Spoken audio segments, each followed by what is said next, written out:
Imagine you're running barefoot. The ground is frozen. Your wrists are in handcuffs, and somewhere behind you, he's watching. This is not a scene from your horror film. This is what happened to a 17-year-old girl in Anchorage, Alaska.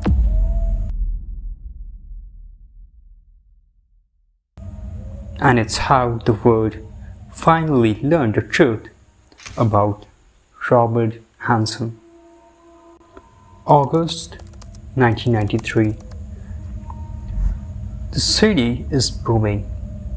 A massive mining rush has flooded the street with transit workers. Men far from their home, far from their families, far from anyone who knew their name. Prostitution became a side hustle for women. Among them, a young woman navigating through that world is 17-year-old Cindy Paulson. One night, a man approaches her. He shifts his weight like a man who has never done this before and has no idea what anything cost. He offers $200. Cindy asks his name. He looks at her and says quietly, "Robert Hansen." She agrees and starts to go to his car. The moment Cindy gets into this car, a .357 Magnum is pressed against the side of her head. Handcuffs snap around her wrist. He drives, not to a hotel, not to some anonymous parking lot. He drives her to his house, into the basement, chains her to a wooden pillar. For days, while she is down there, broken, exhausted, and barely able to move, one day, Hansen brings her upstairs. He wants to show her something. The walls. Mountain head of deer, of moose, of animal he has tracked across the Alaskan wilderness. Several days later, Hansen makes his move. He drives Cindy to Merrill Field, a small private airstrip on the edge of the city. He has a plane, he has remote wilderness, he has a plan. But he makes one mistake. He leaves her in that car just for a moment, just to load his gear. Cindy runs, barefoot, handcuffed, clothes torn. She trails through bushes. Hansen is screaming behind her, "Stop or I'll shoot you dead."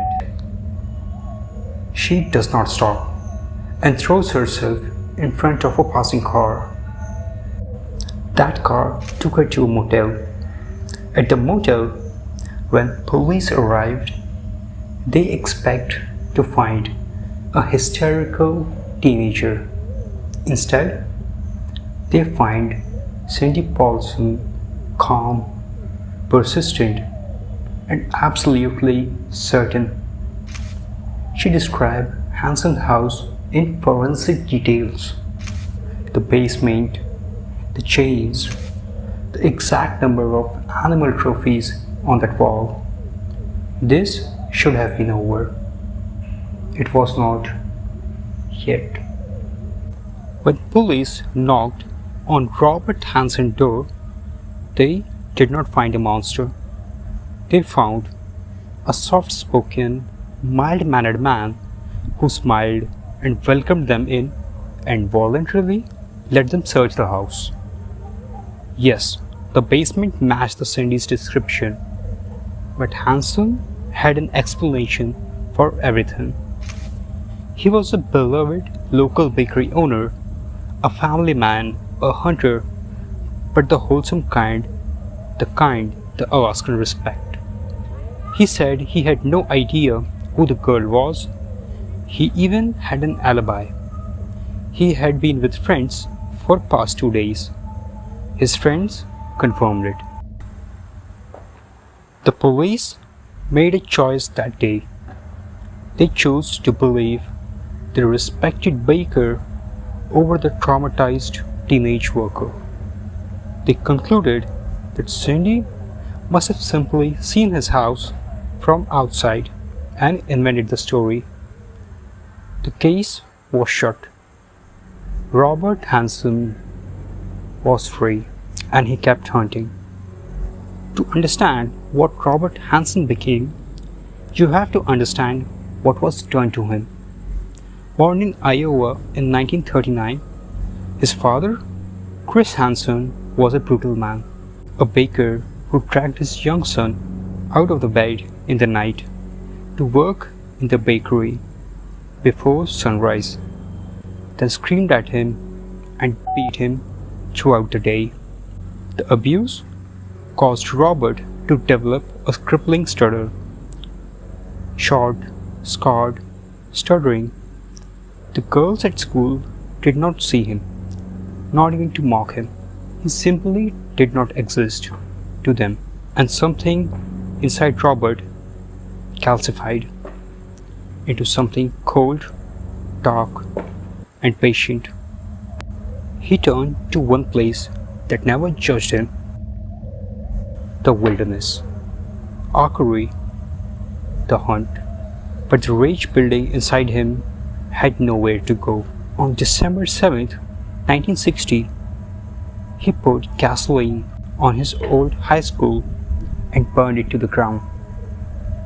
He said he wanted to burn away his anger, and in 1967, he moved to Anchorage, Alaska, telling himself this was a fresh start. Anchorage loved him. He was a friendly baker, he was a dedicated hunter, and by 1971, he was something else entirely. He had refined his methods. He would approach women, dancers, hitchhikers, women working at night, lure them into his car, and then the gun would come out. He would chain them in his basement, assault them, and then, when he was ready, he would fly them out to remote Alaskan wilderness in his private plane. Places like the King River, Figure 8 Lake, miles from any road, miles from any person. He would strip them out of their clothing, and then he would release them, and he would hunt them. He kept souvenirs, jewelry from each victim stored at home like trophies, and he marked each kill on a map. For over a decade, Robert Hansen moved through Anchorage like a ghost, while the bodies of women nobody was looking for disappeared into the Alaskan permafrost. In 1983, the same year Cindy Paulson escaped. Investigators finally connected the dots. With new evidence, they returned to Robert's house.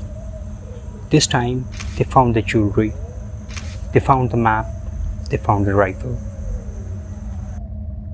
To avoid the death penalty, he struck a plea deal, confessing to 4 murders and leading investigators to the graves of his victim.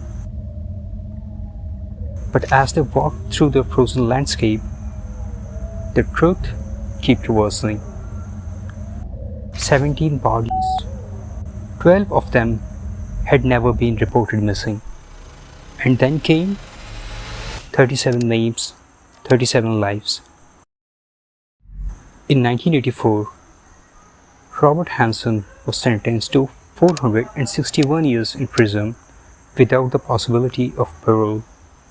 And on August 21, 2014, He died in an Anchorage hospital at the age of 75 years.